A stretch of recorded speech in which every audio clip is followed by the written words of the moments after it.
Yeah.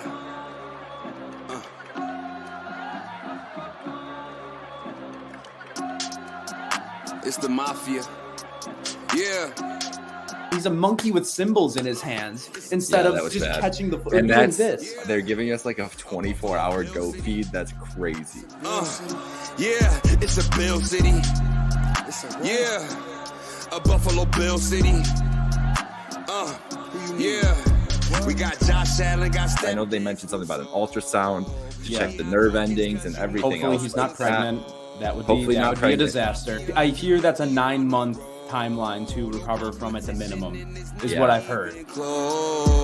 Yeah, Ike McKenzie on a jet sweep, maybe it's a fake. Honestly, it's a TD either way when you got Josh Allen making plays. Win a ball before we get a new stadium. Someone's making a new Twitter at some point. Maybe we should do that. Honestly, I'll just start a shared Google Doc, and that'll be our new Twitter. That'll be our new Twitter. Just people just adding shit in. Anonymous hedgehog is saying "fuck your mom." Like, oh, look at me! I'm a flippin' little dolphin. Let me flip for you. I know something.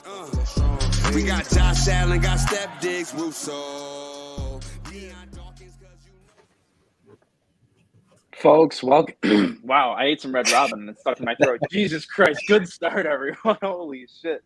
Welcome into the Crowd Assist podcast presented by Trainwreck Sports. Wake here with my good friend Jake Micah, your good friend Jake Micah, and the actual real-life ghost of Adam Gase himself.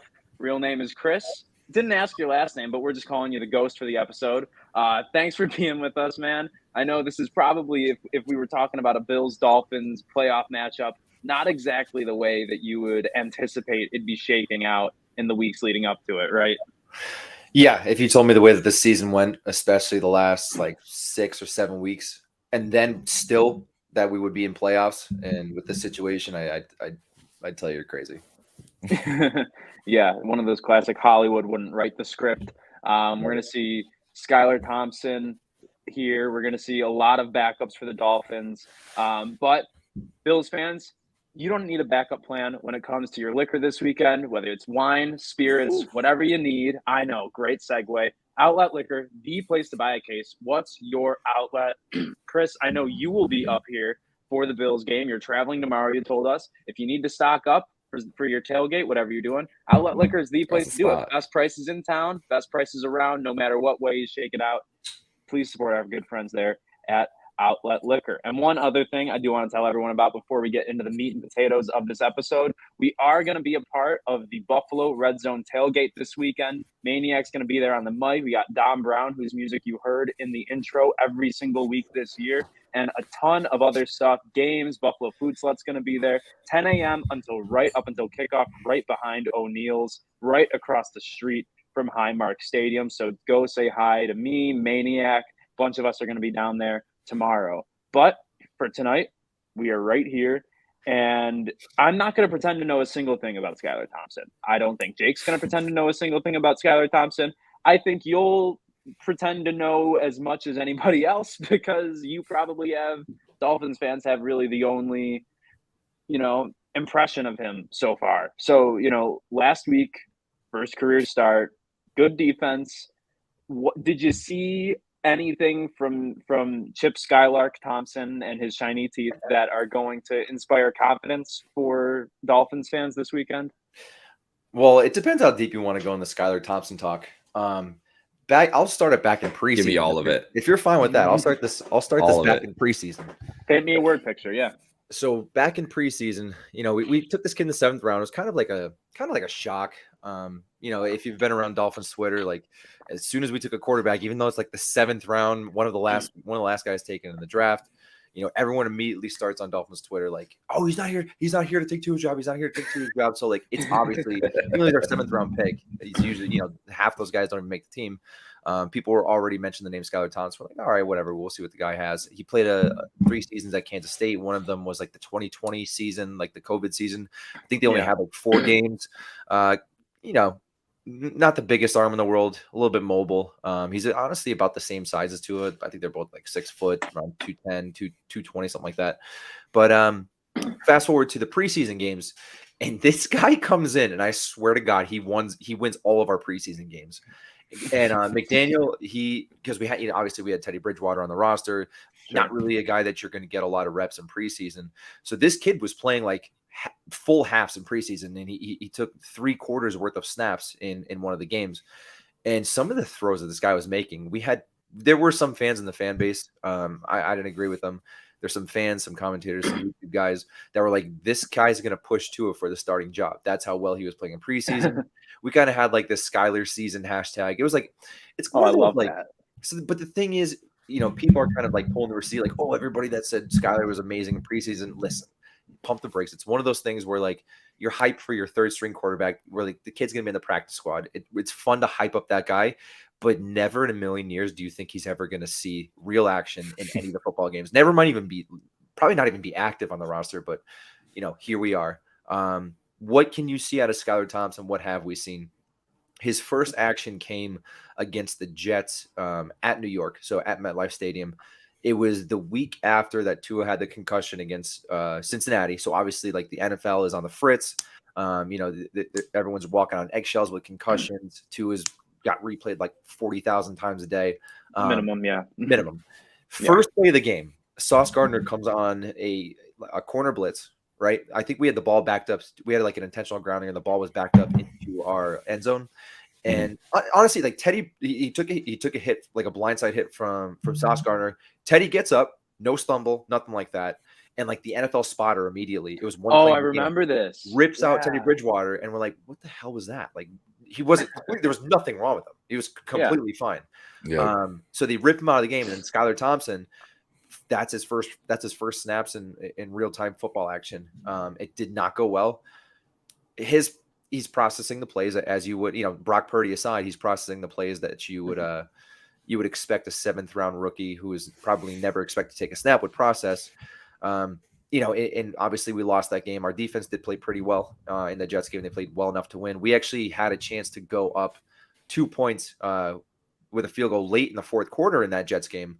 Even though we lost, I think it was like 40-something to 13 or something like that, we could have literally taken the lead with like 7 minutes left with a field goal. That's how bad the game script was at the end of the game there. But he makes technically his first real start against the Jets. He also started against the Vikings after that first Jets game where Skyler comes in and then he gets hurt and then Teddy has to come in. So oh my God, up until last Sunday when they played the Jets in Miami when the Dolphins won 11-6, every game that Teddy has started or that Skyler has started outside of this last game, the starting quarterback has not finished the game. So Cincinnati, the Vikings, there's 4 games this season where the starting quarterback didn't finish the game and their name wasn't Tua. So it's pretty crazy. But he plays, dude, it's not great. It gets me kind of mad. So off on a tangent because we could both kind of co-hate on the Jets here. Please. I was so excited. There's so much film out there. There's so much all 22 and whatnot. It's great to watch that because you saw all game Tyreek Hill, Jalen Waddle are just honestly manhandling Sauce Gardner, Bryce or not Bryce Hall, Bryce Hall. I think Bryce Hall is the corner. Right? Yeah. He's the corner because you have Bryce Hall as the running back. But they were running open all game, and I was like, all right, fine. The Jets can have this one. They beat a 7th round rookie who had 0 practice reps coming in. Kid was never supposed to see the field. I'm like, I can't wait till the last game of the season so we can finally expose the secondary that gets overhyped. And of course, Skylar Thompson starts again. And dude, he just doesn't see it. He doesn't pull the trigger. Very hesitant in his reads. There's guys open. There's Tyreek Hill's open. Jalen Waddle's open. The biggest thing he did, the only thing he really did correctly was not turn the ball over last Sunday. So I wouldn't expect much. That's not going to, if Miami were to ever win this game, which, I don't know what universe you're living in, but it's not going to be because of Skylar Thompson. It's going to be somehow we have a defensive masterclass with all of our secondary out. It has to be something else. It has to be send Tyreek Hill back for kick returns. I saw your tweet about that. I am terrified about that. I'm just saying it's not. Point. Skylar Thompson will never be the reason that Miami wins Sunday. I can tell you that much. Yeah. And I'm not going to talk shit about Tyreek Hill because he's undoubtedly one of the best receivers in the NFL. He's top 5 and he's probably not 5 top 3 4. First of all, probably top yeah, that's why I just said top 5, not 5 or 4. but against the Bills this season, we've been one of the only teams actually been able to keep him in check. If you want to call, 90 yards in the one game in check, both games against us, he was held under 100 receiving yards. And his best games of the season have come against really, really bad defenses, whether it's the Vikings, who are damn near the bottom, the Lions, the Bears. Like, a lot of his great games came against that. But, just because you're shutting down Tyreek Hill, that means almost nothing in an offense that also has Jalen Waddle, that also has Cedric Wilson, who I don't know. I know he's hurt as well, but he's a good little gadget player who can run free in the slot a little bit. Against a guy like Taron Johnson, I don't know if I would expect that. But there are guys other than Jalen Waddle and Tyreek Hill in this offense that seem like River Craycraft. I'm never going to ever believe that that's a real name, but you love River. How could you not? How could you not? How could you not? Yeah, Rivers the man. Yeah, so other guys in this offense. You saw what happens. Like when Tyreek Hill has like a game that's in check, usually Jalen Waddle goes off. Like usually Jalen Waddle will have over 100 yards. Mm-hmm. I think you saw last time we came up to Buffalo when we had Tua. Usually when Tua's hitting Tyreek, Jalen Waddle he'll get open, but he doesn't have a huge game. But if Jalen Waddle has a huge game, Tyreek will be kept in check, but he'll have his 90 yards. He'll have his 10 catches. Exactly. But usually it's the opposite. We have guys like River Craycraft. Rivers showed up. He's been hurt a few games this season, but he showed up in the red zone like back-to-back games earlier in the year. He's actually a really good red zone target. Gets right underneath. He's the guy who scored the first touchdown against you guys week 3, if you remember. That was like his second. Oh no, I do remember that. It was like that. It was a very short like dig route that Tua put in. It was like 3 different guys, but it was a really good throw, really good play. But you're probably going to see more of like Trent Sherfield. Trent Sherfield, decent slot guy. He's the guy who housed if you saw any of the replays from the Niners game, he's the guy who took that first play, 75 yards for the touchdown. Good speed. Right. Trent Sherfield's like a 4.4 guy. Just like Tyreek Hill, Jalen Waddle. They're probably the 4.3s. I'd put Tyreek at 4.29. But there's some guys there. We're not sure if Mostert's going to play. Mostert I think he had a pretty all intents and purposes. I think he had a good game against you guys. Oh yeah, of course. Last time we played up in Buffalo. But again, it's like these guys can't do anything with Skylar Thompson at quarterback. They're getting open. These guys are. You'll see. If you go to if you guys go to the game in person, you'll see like Tyreek Hill streaking down the field. Like I was at the game in Miami. Watch the Jets game, and like Tyreek Hill's just standing alone by himself because they blew a coverage, and Skylar Thompson's just run around in circles and. He doesn't pull the trigger. If someone's not wide open, he's not pulling the trigger. But who knows if he's just, that was the game to not make a mistake, to play in that kind of arena. Like, all right, I'm just going to stay in my lane, not make a mistake. Because if we lose today, like we don't get into playoffs. So I'm just going to not make a mistake, put it on our defense to beat Joe Flacco, which they did. But this game coming up on Sunday, I feel like it's going to be a bit of a different mentality. Because if we lose this game, it's like, well, we're playing with house money right now. We got a seventh round quarterback playing right now. So why not just grip it and rip it, as Marino would say.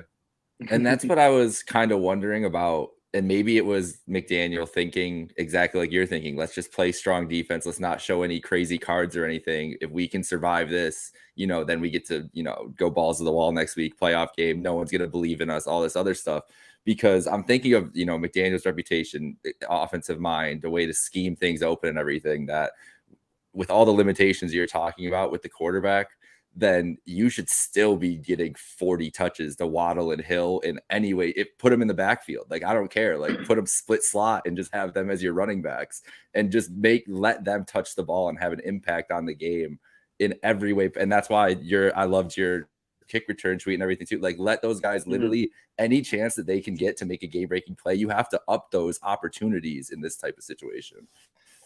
And on that note, I feel like a big way, I feel like Mike McDaniel is going to be the first coach to take a page out of Dan Campbell's playbook with that lateral that he had to help ice that game against Green Bay. Like, that seemed like such a Mike McDaniel type play. I saw that and I was like, I'm shocked I'm not watching the Dolphins right now. Yeah, and it's kind of funny they say that, because it's like you guys didn't say it, but you hear a lot of things like coming from San Francisco, like quarterback friendly scheme. And this scheme that he runs is anything but quarterback friendly. And I think that's kind of evidenced by Teddy Bridgewater can't run the scheme. I mean, he's a veteran quarterback. He's played well at times. Skylar Thompson definitely can't run this scheme. Would you say that it's a Tua friendly though? That's basically how he did everything. Like everything he spent his whole summer just like, I'm going to make this offense optimized for Tua Tagovailoa, and that's exactly what happened. The things that Tua does well, things that Tua does not do well. He built a perfect scheme for the kid, and I mean, he excelled in it. We had chances to win a lot of those games. Down the stretch that we ended up losing. Like who would have? You guys probably didn't think that it was going to come down to a field goal against the Dolphins at home in a snowstorm. I don't think many people. I'll be honest, no, I did not. Thought Christmas was wrapped up. Like, was done watching that game, gave up on it, like all those things. Yeah. Yeah, and it's we do expect to see some things. I made a kind of like another joke tweet. I was like, how long do you think it'll take to install the Army's offense with Jalen Waddle, Tyreek Hill, now? Because I mean, you got be great. Yeah, just run some triple I and just you never know who's getting the ball. It'd be great. Yeah, he's gonna have to do something because we've seen Skylar 3 times. So and all 3 of those times look very, very similar. He looked pretty decent when he played the Vikings at home. He ended up cutting his hand open. He hit a helmet and busted his hand open, and Teddy had to come in. That was probably the best Skylar has looked. And even then, like, he needs a full 4 or 5 seconds in the pocket to really go through his reads. Because if he gets spooked at all, like he does this weird thing, and you'll probably see it. He puts his hand on the lineman in front of him while he's dropping back into the pocket. So, like, if anybody even gets close, that's weird. If anybody even gets close to him, like pocket presence wise, he puts his hand on the guy in front of him constantly does it. He did it about 6 times, since we've been watching, and he spooks very easily. I mean, but again, like, he's just he wasn't supposed to see the field. And I was looking it up too, and I wanted to like get it back because I have never thought about Skylar Thompson until obviously this year. Even I watched him at Kansas State a couple times. Like I watch enough college football, like familiar enough name. But then I look back, his 24/7 like was the number 10 dual threat guy. Like, was not highly ranked, like wasn't an Elite 11 finalist, wasn't recruited by any big school. Like, this is kind of just a guy that's just been like a solid above average quarterback. Obviously played D1 football, started there, got drafted, everything else, but he's never been a guy that's really popped in any of these scenarios. And then, like now he's thrown into literally the biggest game of his life and probably will ever be the biggest game of his life. Might be, yeah. I mean, he did make a couple good throws. They were creation plays. But as far as like, McDaniel's offense is, it's timing, rhythm, hit your 3rd step, hit your 5th step, the ball's out. You're not going to put a lot of pressure on Tua in our system because the ball's out. You physically can't put pressure on Tua. But, Teddy Bridgewater and Skylar, the mental is just not there for this type of offense. So we were really hoping to see some sort of like dumbing down of the offense. McDaniel doesn't like to his biggest, he's a rookie coach, so he makes his fair share of mistakes. But the biggest knock on him all season is there's no outlet opportunities, there's no checkdowns in his offense. The Chargers, when we were getting locked up pretty well, he was still the shortest route on the field out of 4 routes, besides a running back who would have a late release, would be 10 yards down the field. So it's this home run style offense that we've seen all year. It's like live and die. It's like it's like Aaron Judge at the plate. Obviously spending a lot of time on, the Tua injury and him not playing. But there are a ton of other injuries to the Dolphins as well. So we'll pull up the injury report real quick here. I think they need about 6 browsers for that. Yeah, no, it's not going to be. Is it even showing on the screen? Man, it is not showing on the screen. It is not showing on the screen. It's probably too long. Yeah, no, it's so big that it's not showing up on the screen right now. StreamYard just decided against it. Good Lord. But you know what? I'll read it myself, and I'll make everyone very confused and lose track of it. So Teron Armstead did not practice 2 days in a row. Similar to him, Liam Eichenberg, Kendall Lamb, who I've also never heard of, Raheem Mostert, who we assume is not going to play with that broken thumb, which he had surgery on earlier this week. Tough. Brandon Shell, and obviously we now know Tua is not going to be playing in this game. Limited practices 2 days in a row. Teddy Bridgewater, Alec Ingold, who is one of the better fullbacks in the NFL, to his credit. Jalen Phillips, outstanding young linebacker that I was angry that they drafted him because I did not want him to be in the division. Jalen Waddle, same story, but I think that we're going to see, limited 2 days for a wide receiver like him. That doesn't mean he's not going to play. Cedric Wilson as well. Bradley Chubb did not practice, and he was limited today. Holy shit, I'm getting tired. Kader Kohu, if that's how you say his name. Yep. Greg Little, another tackle. Skylar Thompson, both logged full practices 2 days in a row, which is great. Jeff Wilson elevated to a full practice, and Melvin Ingram off of the injury report today, veteran rest day yesterday. So, all that being said, can you pick one out of the 420 different players I named who will most hurt the Dolphins to not have on Sunday? I mean, it's got to be Teron Armstead, but the thing That's with him, I I honestly think that he's kind of I think that he'll play. I think that he's going to play. I don't think he logged a single practice all year. And I'm serious when I say that. I don't think that's really funny. I really don't think he logged a single practice. If it was limited, and it was once during the week. But he never practices. Ingram never practices. Bradley Chubb will be in. Tua's, I think the only people that will be out, I assume Mostert's going to be out because he just broke his thumb. Yeah. Tua's obviously going to be out, and Kendall Lamb is going to be out. The rest of those guys, I don't see any issue. Phillips is fine. Kader Kohu, we're happy to have him. He's an undrafted free agent. He's played at a good starter level. Obviously, but we're decimated in the defensive secondary. We lost. I think four different quarterbacks right now, right? Nick Needham.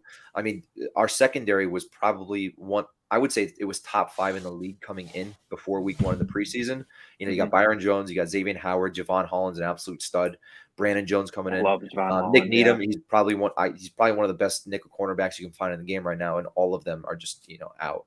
We're kind of scraping the bottom of the barrel, doing what we can. But I think the only few from those lists would be Kendall Lamb, Tua, and Raheem Mostert probably won't play in the game. Everyone else, I think they're going to be a go. The one that hinges is Teron Armstead. Skylar needs all the time he can get to make a read. The reads are just because with the Dolphins offense that McDaniel has this year, it's literally so timing based. And there's that window that you need to, this guy's going to be here. He's over here, but he's going to be here, and you need to let that ball go.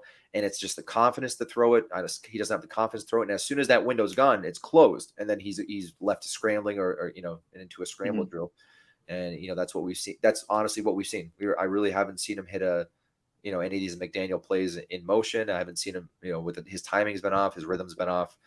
Even when he gets some time, he just goes like our buddy Nicky Smoke says, it's like he's watching the Avatar movie. You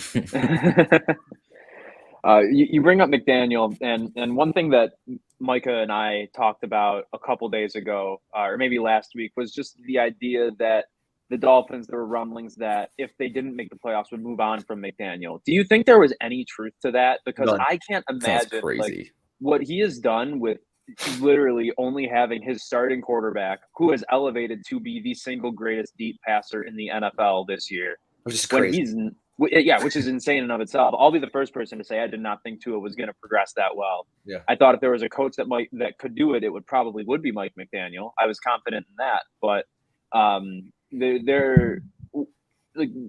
rumor just never felt like it had any legs to stand on whatsoever.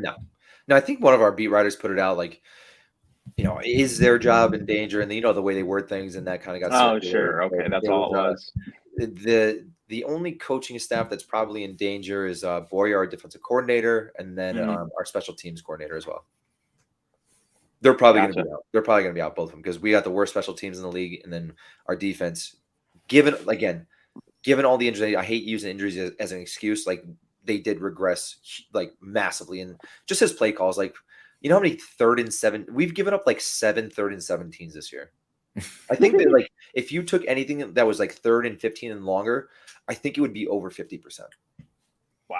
Trust on it feels like we give up an odd amount of second and long, 3rd and longs too. That's literally been my whole life. Is the Bills on 3rd and long? It's like automatic. I swear to God. So I'm one of the most memorable plays that I'll ever have. We did have the Justin Jefferson play this year, so that was 4th Jefferson play was bad, 24. But what I was thinking of was 3rd and 17, circa 2017, I want to say. sitting in a Buffalo Wild Wings, the first Bills game I ever watched at a Buffalo Wild Wings. So It's gotta be that was a illegal in mistake. Buffalo, dude. Watch it. Yeah, it is. I was It taken is. into custody. Yeah, no, they did not even give me a phone That's call. gotta be illegal. It was. Very much so. I'm on a watch list. But I'm sitting there, and it's 3rd and 17 against the Jacksonville Jaguars. And I say to my friend, I will bet you $20 that Blake Bortles scrambles for 18 yards right now and picks this up. I remember this exact moment, and I Yeah, think I I got said a the free exact same appetizer. thing. Yeah, I got a free appetizer to take home that day. It was not fun. I did not enjoy it.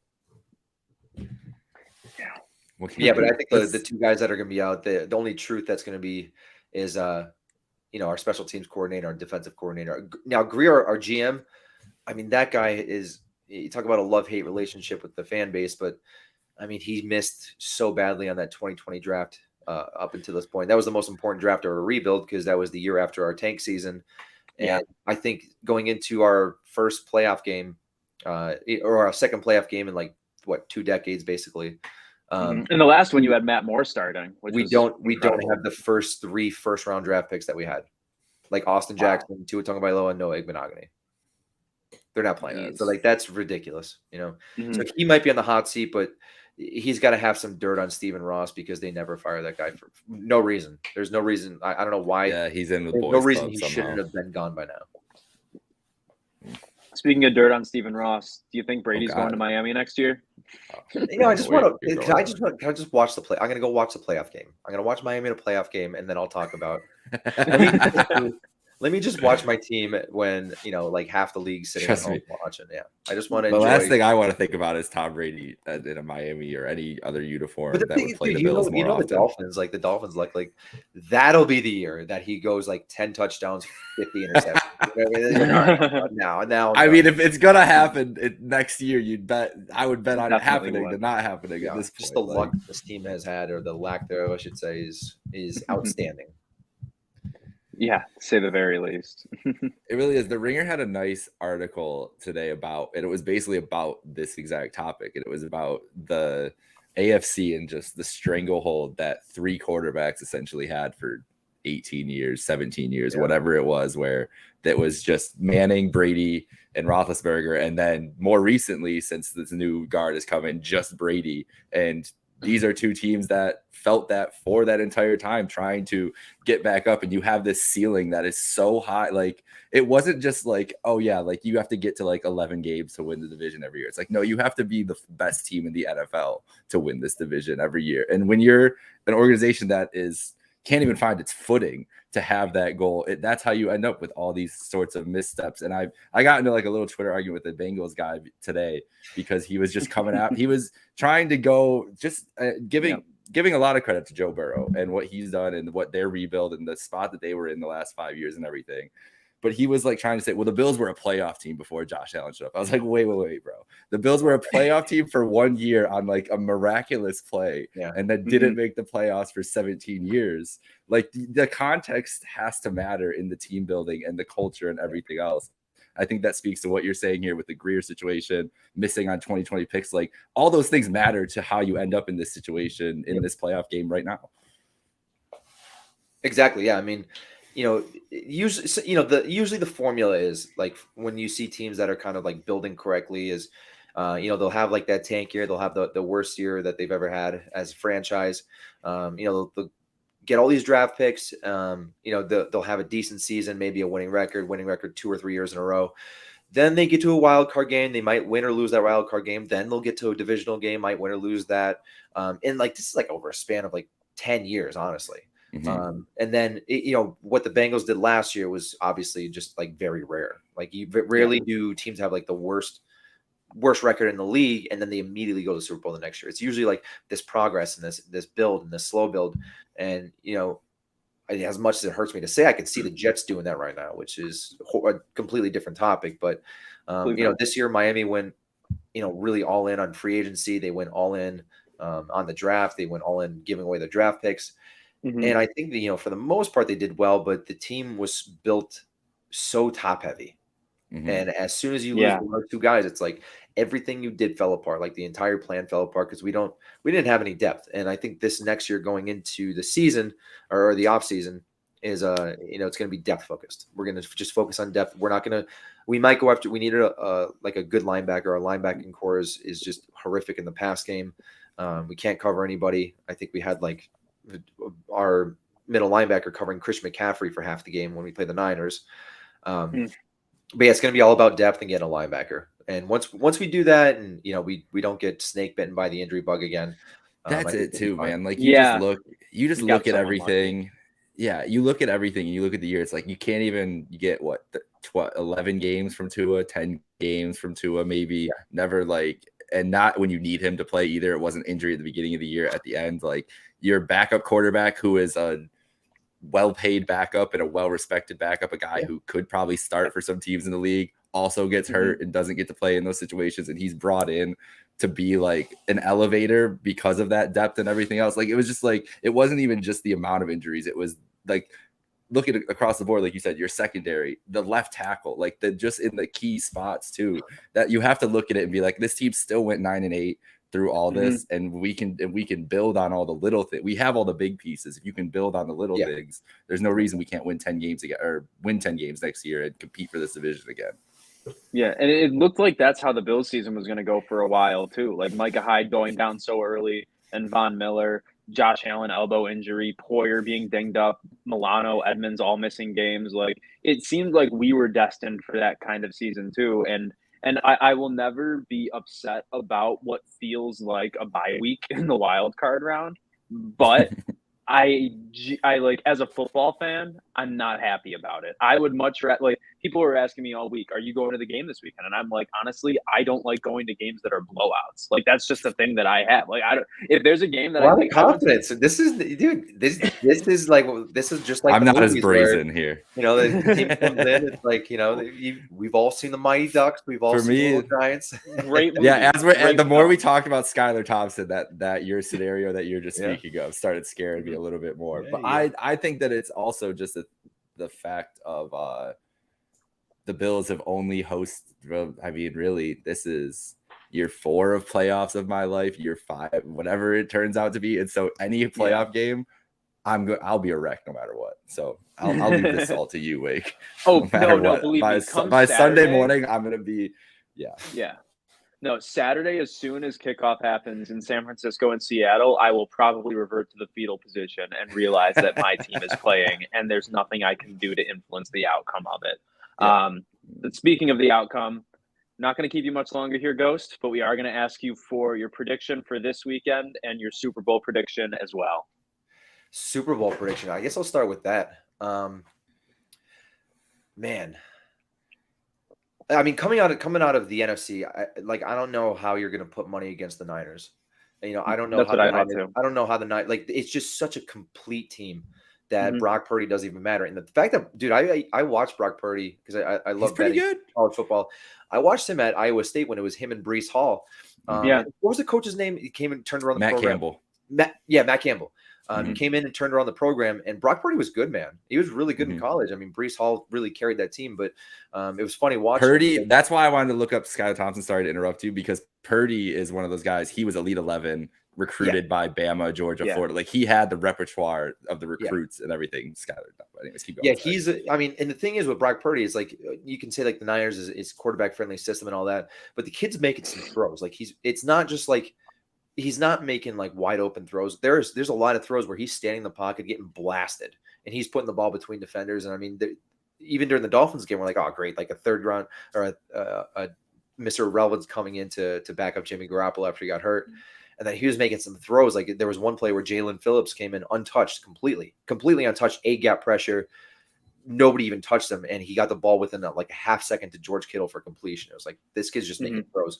But yeah, I got to put them in from the NFC, and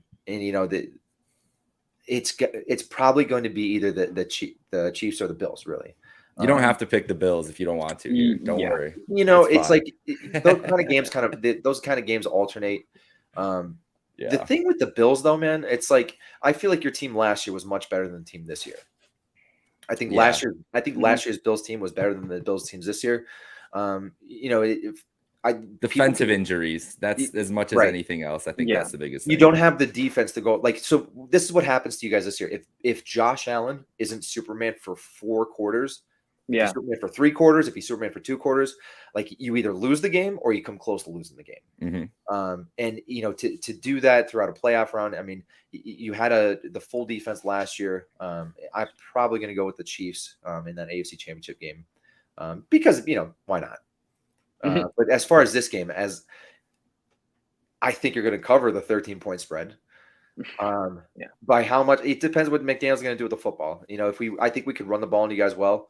Jeff Wilson is just as capable. I love Jeff Wilson. Yeah, Raheem Mostert has that breakaway speed. We saw it a few times against the Bills. I think we ran the ball against you guys well. I think our zone scheme matches up well against you guys. It's going to be I think the same starters that are playing against the Bills this week, as long as Armstead plays, will be against the same team that we played against, or the same offensive line that he played a few weeks ago. So as long as we keep the ball on the ground and control the clock, maybe we'll get a special team score. But if we don't give up 30 points, I'll be happy. All right. Yeah. See, I love that. Set the bar low. As long as we don't get 30 points, yeah. But you never know, man. These are the kind of games where you come in sleeping, man. Like the Bills. And here's the That's true. And Tyreek Hill takes 2 kickoffs back, takes a punt and a kickoff back.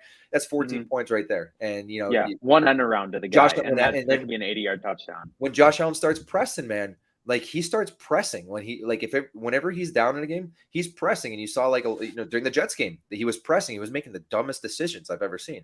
And, even against the Bears, when you guys played the Bears, when he played the Lions, when he presses, he's prone to making mistakes, but he's also prone to those huge plays as well.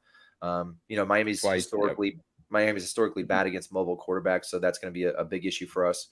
But, if we can steal some points on special teams, maybe get a strip sack or a fumble, something like that, and we get Josh Allen to start pressing a little bit, who knows what can happen.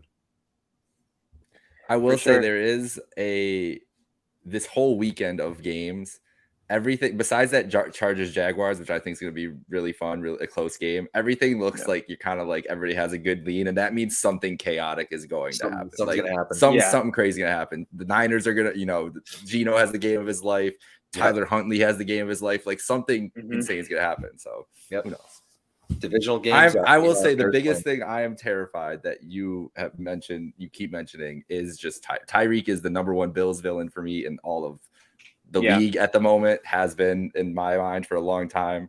And he is the guy that terrifies me the most going into Sunday. I think with that guy on the field, if McDaniel was saving stuff last week, all his gadgets, all the tricks, Waddle throwing to Tyreek, whatever he's got in that bag is going to come out this week, and I'm terrified of that guy being on the other end of him, no matter what. So that is the biggest X factor.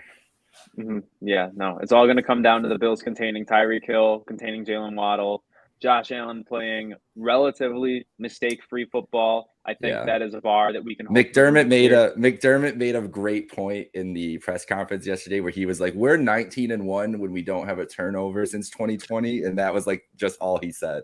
And like nothing else needed to be said. Like, don't throw interceptions, QB, and we will probably win the game. So you were right there too.